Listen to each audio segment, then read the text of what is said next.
They came up empty-handed, and I'm gonna bring in Carson McMaster. I don't know who he is, but hi, Carson. How can I help you? Hi, I'm actually the executive producer of Adventures with Purpose. Nice. I've been kind of listening into you guys. So I thought that I could maybe help clear up some information. Yes, please. You guys seem to be a little confused. One thing in particular is like the cash grab. So one thing that I would like to clear up is we release all our videos to members first. And the reason for that is to thank them. Like, you can be a member for $5, $25, or however much you can donate. And that's to show, like, thank you. That's it. Like, all members get the same exact treatment. And then a few days later, it's released to the public. All our videos eventually get released to the public. So nothing's like YouTube Red, where people just have to pay all the time to watch our content. No, we don't want that. We don't want that at all. It's obviously to help us and support us being out on the road, because a tank of gas at the RV is really expensive. Trust me. I know. Especially not a RV, but on my little Equinox, it's killing me. I can't imagine what it's like for 10 of those. Oh yeah. I took a little Dodge Journey in a trailer to start. Well, I apologize because I didn't know all your videos were done like that. When I heard it was like, I watch your videos for free, and then I hear this one's like got to be paid for. That's what made me make it. But if you do that with all your videos, I absolutely apologize. That was just my thoughts. Yeah. We do it with all our videos when we can. Typically, we release it to members for maybe a week, and then it's released publicly. With this one, we're only releasing it to members like for 2 days, and that's it. Yeah. Okay. So yeah. Either way, I believe you guys deserve it. I totally support you. We support you. Our family supports you, and we totally believe in what you guys do. I mean, if we didn't, we wouldn't support you, but we absolutely do, and that's what we said from the gate. Can I ask you a question since we got you here? Is there anything like, are the police saying there's things that y'all can't say? Or y'all being hushed in any kind of way? Like, don't release this yet, or you can release this, but don't release that? I will tell you something in particular. In the Kiely video, as I was one of the editors for that video, there was information in there that I specifically left out because I'm trying not to name names, because in the Nick interview, there were sections that it was like, okay, if this isn't the person we think it is, we're potentially ruining his life. Yeah, that's true. That's why I didn't put my name on it till I was absolutely certain that there was nothing else around there. On the 16th, where her location was by sonar satellite imaging. Because that's what I do. I look, because I'm disabled. So I sit in my house in a studio, and I send it to you guys. I send it to the FBI. I send it to the police department. Of course, both of these two, Dolly and Betty. And I sent it to them, and I tagged everybody, emailed it to you guys, everything on the 16th. The thing that upset me is if people would have paid attention to a smaller channel, then maybe we could have got her out sooner. And we're not talking about Adventures with Purpose at all. I got one other question. FBI Maybe paid attention to this. Yeah, let him talk. Let him talk. Stone. Stone. Let me ask this. Now, as far as the things that y'all were able to see in the vehicle, was y'all able to see the cell phone, maybe a cord plugged in, key in the ignition, any of that stuff that you could give us information to? Other items that may have been in the vehicle? There were Truly cans in the vehicle. Yeah, and I don't know. Yeah, there were Truly cans, and then the first time Nick looked through the vehicle, you could also see a joint rolling paper in the vehicle, which was very odd if you take Nick's story into account. It's like, it doesn't make sense because all he saw was a perfume bottle the day after, supposedly, allegedly. Right. And then I saw the Truly can too. Can you confirm that she was actually in the hatch? Oh yeah. In the hatch, 100% in the hatch. It doesn't make sense. Like, and I looked at the interior of a Honda CRV, and the headrest, there's like maybe like 8 inches of space in between. To fit between it and the ceiling. The only way the only way she could have gone back there is if she went like floated vertically in that little gap. Yeah, So that doesn't make sense either. back there. Because my thought is it's the windows. It's that passenger window broke out. It's the back window half cracked. It just tells me, it at least just, you know, I've been wrong about this case from the beginning, so this could be wrong too. But it just tells me the car was full of people. I mean, there were at least more than two, in my opinion. I know that at the party, her car was a hotspot for people coming to get drinks and stuff like that. And then she supposedly went to her vehicle to go charge her phone, and that's all I know. Was there any way to tell what gear the vehicle was in? Because I know this PI has came out, and a lot of people are saying he's not credible, but he's saying that this vehicle was possibly in neutral. Yeah. If you look at the video, if you've seen the video, me and Doug, we were watching the video together as it was being edited, and the vehicle's coming out. And if you look at both wheels, they're spinning. They're not dragging, they're spinning. That's a telltale sign that the vehicle's in neutral, which doesn't make any sense.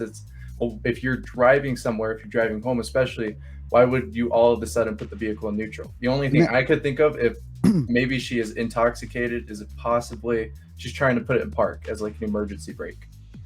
But like then you have to like press a button, and then I don't know. I also noticed on the CRV that the neutral is above drive, and I'm wondering if somebody in the driver's seat was getting out in through the passenger window because it was broke out, that maybe they might have hit that gear because it's up, not down. Right. I mean, it's all possible. Yeah, there's so much that you can theorize as to what happened. And I believe now AWP never flipped the vehicle, right? The police did that. Yeah, we got kicked off the scene after FBI showed up. So the driver's window busted when they flipped the vehicle. No, the driver's side window was already busted. The driver's side, I thought it was the passenger driver's side, like the front. It might have been the passenger. I just know one of the windows. Yeah, I've got it here. I wrote it down. It's the let's see. I've got the back passenger window was halfway down, and the front passenger window was fully broken. And when y'all noticed the vehicle underwater, was the side view mirror still intact underwater, or did that get broken being pulled out of the water? I don't know. I don't know, to be honest. It all happened really fast. Like the moment Nick went down, it was super quick. And then it was his first time assessing a vehicle. No offense to Nick, but you know, if Doug was down there, he would have done a more full assessment. But it was great training for Nick, as he is a new diver. We're trying to get new 2 teams out on the road. Yeah, and doing a great job. I have to applaud you guys 100%, and I'm a big supporter of you guys. Have for years. So yeah, I just learned about you guys not too long ago. So I've been trying to binge watch the stuff to catch up with what you guys do and understand how y'all do it. You know, now what do you think about law enforcement when they gave y'all guys the map and said, hey, we searched here? How did they overlook something that was just right off the bank like that? Is that common that the police overlook something? With a newer vehicle, it comes up differently on sonar. 100%. A newer vehicle will give you misreads, and that's because an older vehicle will have sediment built up on the top layer of the vehicle for it to absorb sonar a lot better. Yep. So, you know, it's very likely that they could have missed it, but it, you know, also plays into the theory of what if this is foul play, if whoever found out that law enforcement searched that lake, if they just put her in there, like maybe after. Yeah, that's what some speculation is, but that we've been hearing about on the internet. You know, I just don't want to believe that children can do something like this, but it is apparent to me that something else more definitely it appears that more went on out there than Carson. I noticed you said that you don't think it's possible that the body could have floated back there. So does that make you lean more towards this is some type of foul play? Yes. I'm gonna go confidently and say like 90% of me wants to lean towards foul play, but you know, I'm not an expert. I'm simply just a cameraman. That's up to the investigators to decide, the FBI, people who get paid to do that, versus me. I just film the episodes and cut them together. Yeah. Well, we appreciate all the work that you guys all do. We do. Down. When you said Go ahead. not to cut you. I'm sorry, Betty. There's a little delay, so You're I good, don't you're mean to good. keep Go ahead. talking over you. When you say that there was these alcohol cans in there, I mean, a rough estimate. She have a 6-pack in there. She have a 12-pack in the vehicle. Were they floating around everywhere in the vehicle? In the section that's blurred, you can see a package of Trulies. So it very well could have been a 6-pack, and then you see cans scattered throughout the vehicle. So I mean, I think she's like 119 pounds. So either way, ain't she's gonna gonna be take lightweight. much. Yeah, it ain't gonna take much. Mm-hmm. But Now, the hot spot, right? Yeah, she was the hotspot, which doesn't make sense for there to be alcohol in her vehicle, because people are gonna take the alcohol, go back to the party, go drink over there, Right. unless they're keeping an eye on this girl at the party and they want to be near her. And When she you went to the party with her best friend Magdalene, and then Magdalene left the party early to go be with her boyfriend, and then that's when she met up with Sammy. And then Sammy's just a party friend, supposedly. Like, this is just what I've heard. So they're not like best friends. So they would come in contact every now and then separate, go do their own thing. But pretty much, Kiely was there alone at a party of 300 people. She's 119 pounds, like 5'9". Like, it's just not safe, especially if there's drinking and drugging involved at this party. Yeah. Sure. Now, when you was on the bank of that water, did you see any signs on that beach of any type of car that could have went in the water? Was no tracks, no dip in the dirt, nothing? Me personally, no. I can't speak for everyone else on the team. But did other vehicles riding out there, could you see those vehicles leaving tracks out there? With the dirt being so hard, and Doug says that in the episode, it's harder to see tire tracks, especially 2 weeks later, So in reality, if say kids did exit that vehicle, the chances of seeing footprints on that beach would have probably been next to nothing. You probably it's there, but the ground was so hard that, I mean, like, you step there and the wind blows maybe a couple days after, that's gone. That footprint, that tire track is gone. Yep. But I know the FBI, they kicked us off scene to do investigating as to tire tracks, footprints, any sort of evidence that they could find. Yep. Yeah. I'm still at awe at how they and I keep trying to tell people, don't beat up on law enforcement. We need to be thankful that law enforcement, worked with you guys. They didn't have to do that. But I keep wondering how they missed this, because even when you guys did the drone footage, when I went back there, you could see it clear as day. Right, you could see it. You could see it so clear, and that's a big question that media is telling the entire public is, how did a rookie sleuth dive team come in just 2 days and find her when law enforcement, 19 different agencies couldn't? And the simple answer is that they're looking for vehicles maybe once or twice a year, versus us, we're doing it every single day. We have the experience, and then sonar is very new. It's adapting every day, every year, where it's not necessarily a thing that's standardized and taught, and it's not people don't go missing in their county every single day where they have to. Has AWP thought about training the police and using the type of technology that y'all use? Because I noticed that I thought that the police tried to take a little credit away from you guys. So, that's just, because they didn't want to feel like they got just overplowed by, like you said, some people off YouTube, and they kind of took credit for it. Like, we shared information that nobody had with AWP. So did the police give any information that nobody else had? I know Doug was working closely with the sergeant on scene to see if he could find any new information, but that doesn't stop our search tactics. Yeah, we're going to search all the bodies of water at the area and then make a 5-mile radius. But in this case, we did a 10-mile radius, just because if you live in a rural area, 30 minutes ain't nothing. I live in a rural area and I got to drive 30 minutes into town, so that 5-mile radius doesn't apply to every single case. Yeah. Yep. As far as credit goes, honestly, it doesn't bother me if law enforcement decides to take credit. We only have one goal, and that's just to find Kiely, or to find whoever we're looking for. That's my goal too. That's all I care. Now, I know y'all were working 3 cases in the California area. The Joe Lissa case. Fuentes. Yep. And I seen y'all had searched. I started following y'all right before that, and y'all had searched, and no luck in the lake when y'all searched for her. Who is the third person that you're looking for in California? See, I am not exactly sure because after the Kiely Rodni case happened, they needed an editor to edit these 2 days. So me and our editor, Kate Big, we basically sat down, bunkered up, and then tried to get this out as fast as possible. And so all the other cases, we had our new camera guy, Devin, and then Josh and Doug and Nick, they went and continued their trip while we bunkered down and tried to finish this. Okay, I got you. Do you guys have I know that you're one diver, he's new to it. I can't imagine what he saw underwater going on too. Do you guys get some kind of counseling to help deal with the stuff that you guys see on a daily basis?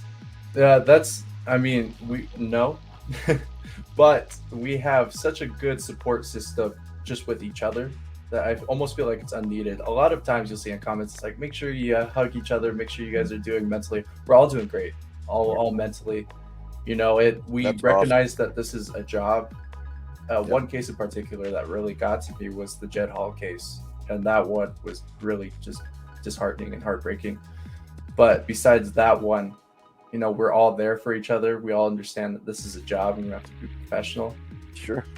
Yeah, I had watched one that was similar to this too, with a young man that was at a party and he drove his car into the lake, leaving the party. I guess they were out there driving high speeds, and he had I guess he was missing for like 7 years. He was in a Jetta or something on y'all stuff, and I was like, wow, that's similar. They were out there at a big party. He leaves and just drives into a lake.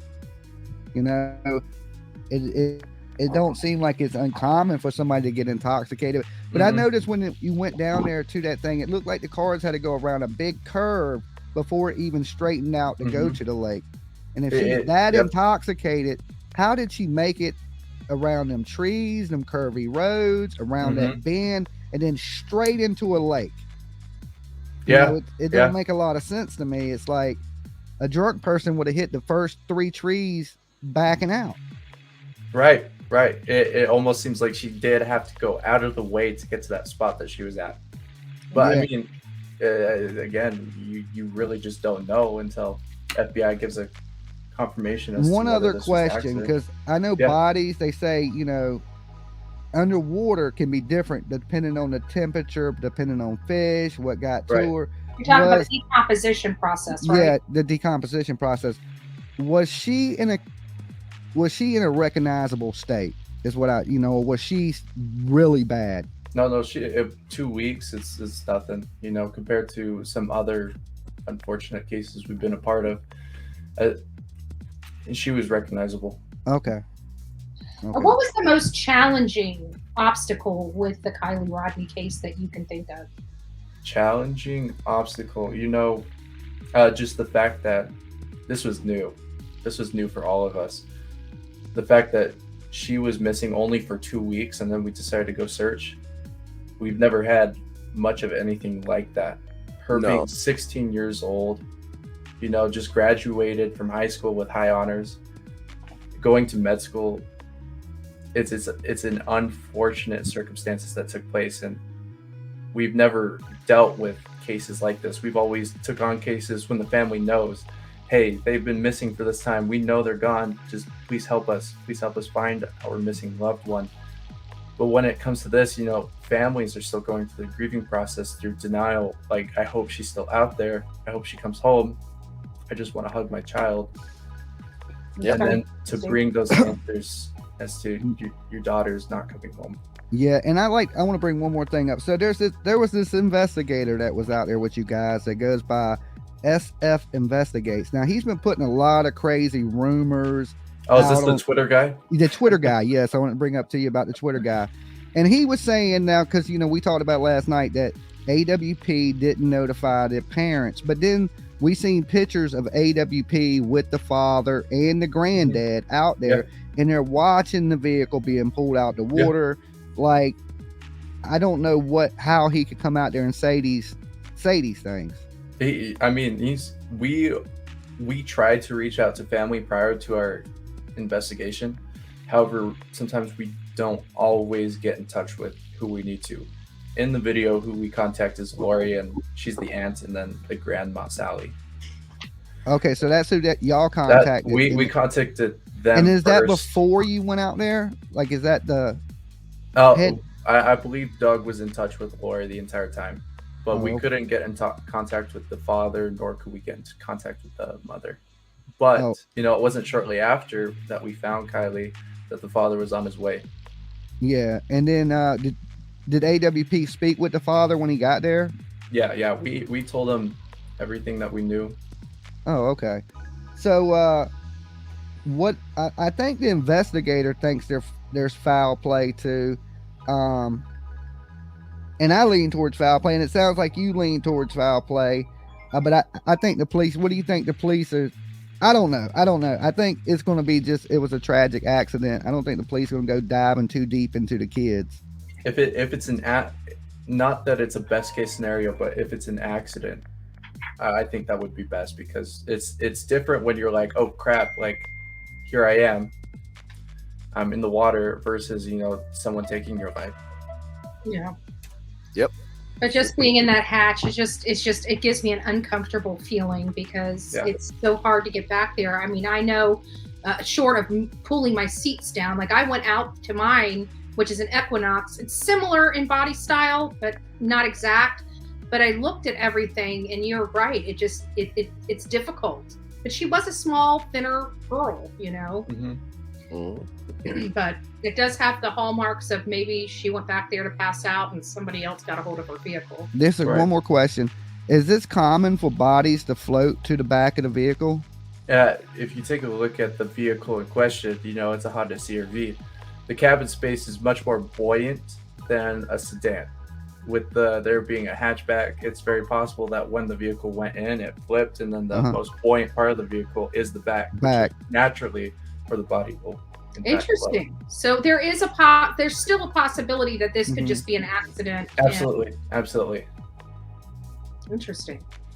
But anyways, I'm gonna have to cut it short here. I appreciate your time. Thank you so much for popping on here and giving us some insight. That was amazing. Just thank you, and great job, Dolly, Stoney. Thank you so much. I do want to say one thing, Carlson, before you leave. You guys are heaven sent. Keep doing what you guys are doing. Amen. Support you 100%. God bless you. Thank you very much. Thank you, man. Awesome talking to you. Thank you for having me. Bye-bye. Yep.